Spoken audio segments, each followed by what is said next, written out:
here to check out my garage. Welcome.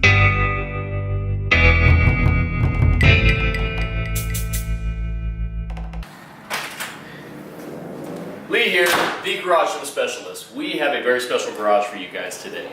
My garage.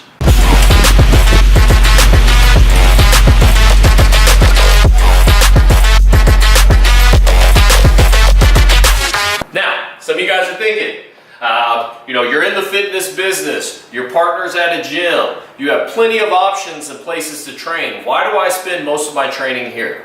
I'll tell you why. It's a convenience factor. If you are a busy individual, whether you're running a business, you have a family, you may be doing both. The convenience factor of having the garage gym is next level. You can come out, you can use it when you need it. If I can only get 20 minutes, great. That's 20 more minutes than I would have got. If I got a couple hours to really get a good session, guess what? I have that option. I have all the equipment I need readily available at my discretion. Everything's where I left it. It's not moved, it hasn't been touched. It's the convenience factor of me having the option to come in and utilize my equipment when I want to use it. That's why I have a garage gym. I am in the equipment business, full disclosure. Doesn't mean that I have to have top of the line type stuff. A lot of the stuff that I have in here is leftovers, and I've made it work. What we're gonna do is we're gonna start from the flooring up. So, a couple things that we have set up here is that I have flooring in sections. You're gonna see a couple of sections. First section right here. This is more of my kind of free weight dumbbell area. This allows me to basically move over my FID bench, my adjustable bench, and utilize all my dumbbells. I can do a lot of my groundwork here. I do a lot of my gymnastics, planks, things like that. I will train right here. Now, we look above, I don't have much clearance. So if I want to do any type of overhead pressing or anything along the lines of that, I have to move over here. So that's why I have sections. So section, I do a lot of groundwork, dumbbell work over here. Over here is where I do any of the Olympic lifts, deadlifts, and overhead movements, thrusters, overhead squats, snatch, clean and jerk, etc. is all utilized right here in this section. These are 2x2 interlock tiles that are 1/2 inch thick. I also have one tile left over here.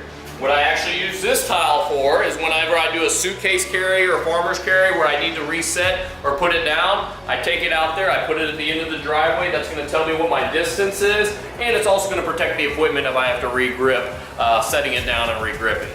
So I have an individual tile for that. I have my other platform set up for overhead work. I have another one set up over here for my plyos. And then all my groundwork and adjustable bench work, dumbbell work, etc. is right here. The rest of the flooring is bare.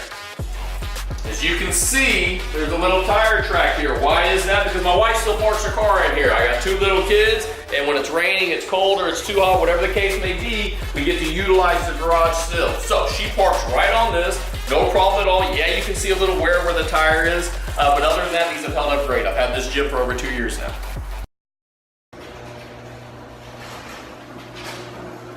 Working my way over to the bread and butter. This is my half rack.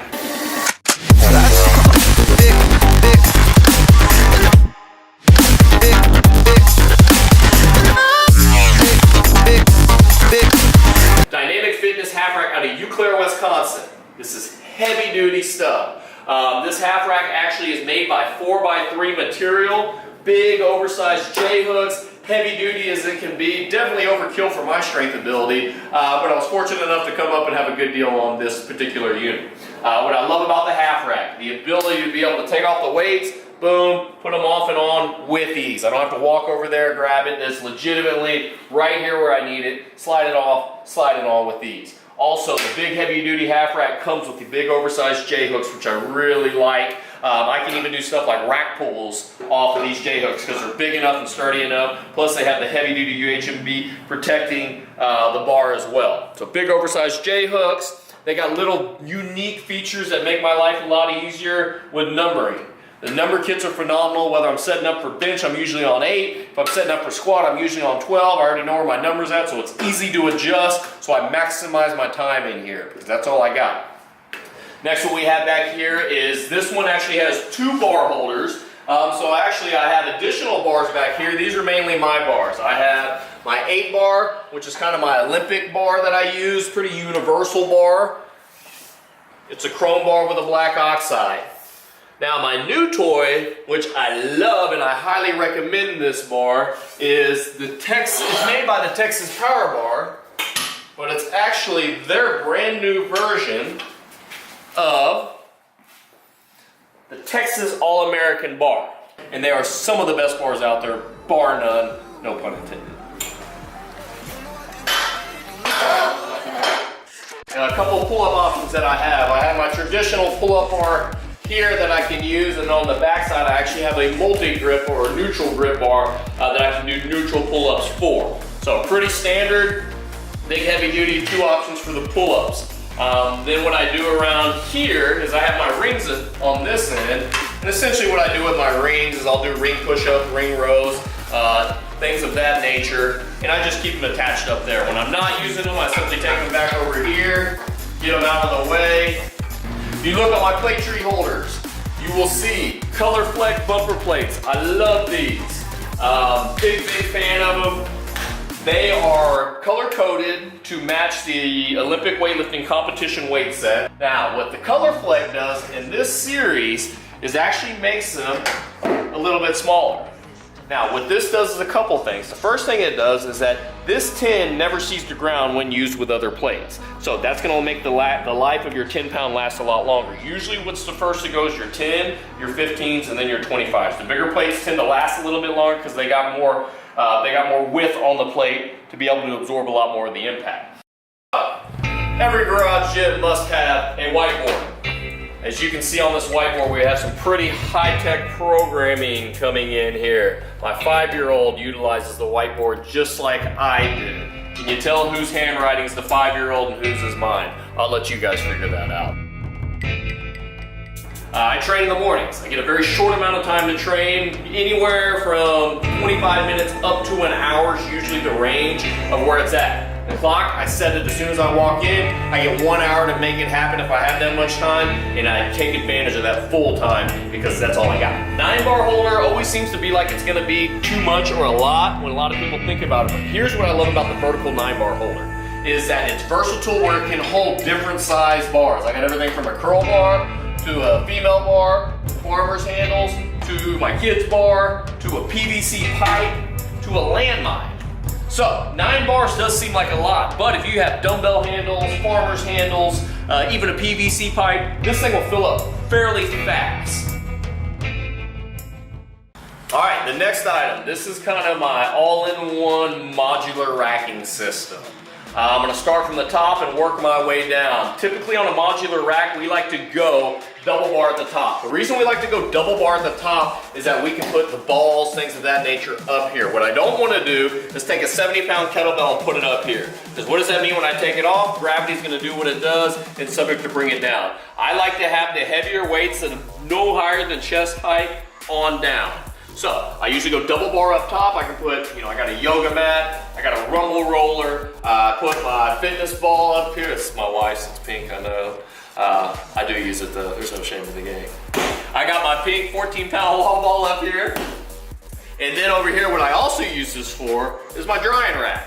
So after training, when I use accessories, whether you're using wrist wraps, elbow wraps, belts, things like that, I simply just hang them up here, and this is where they dry and air out after a training session. Also, what I like to do is hang my bands right off the corner. They fit nicely right here, whether they be covered resistance bands or traditional strength bands, we put them all right here. Moving down to the next tray, the kettlebell tray. Now this is one of the most important trays out there, and it's because it's a flat tray. Most people are like, well, I don't have that many kettlebells, I don't really need a full tray, which is usually the case, but I like to think of the kettlebell tray as your junk drawer for everything else. So obviously I got kettlebells up here. I have a selection from 20 up to 40 pounds.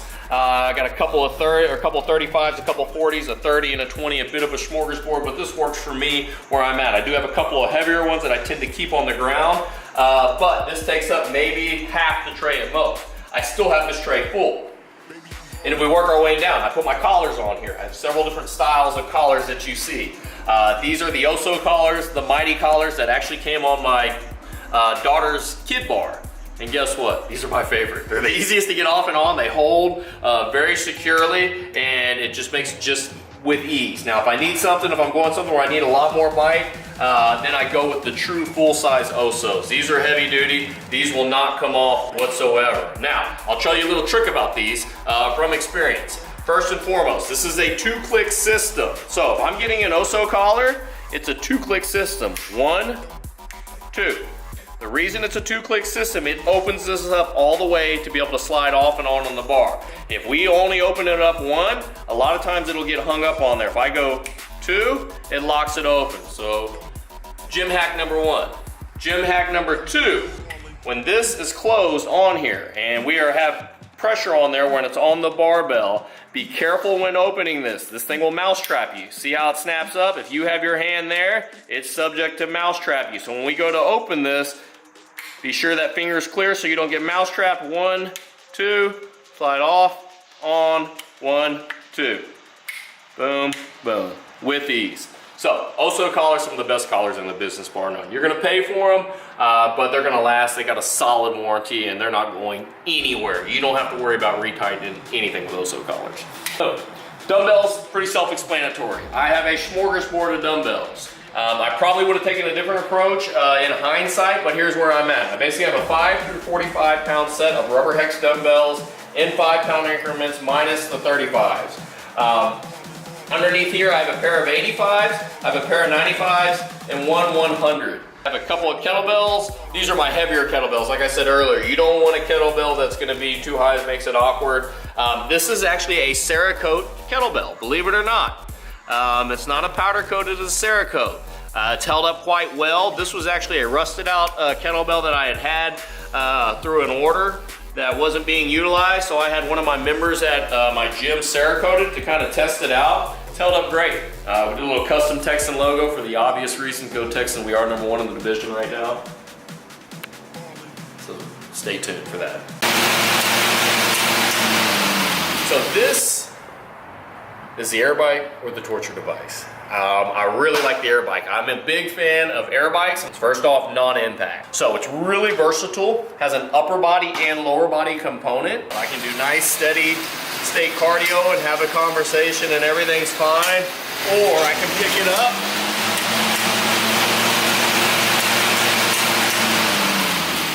and feel like I want to die. The choice is yours.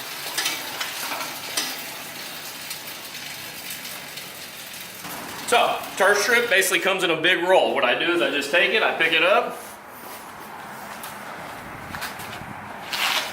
set it down, and roll it on out.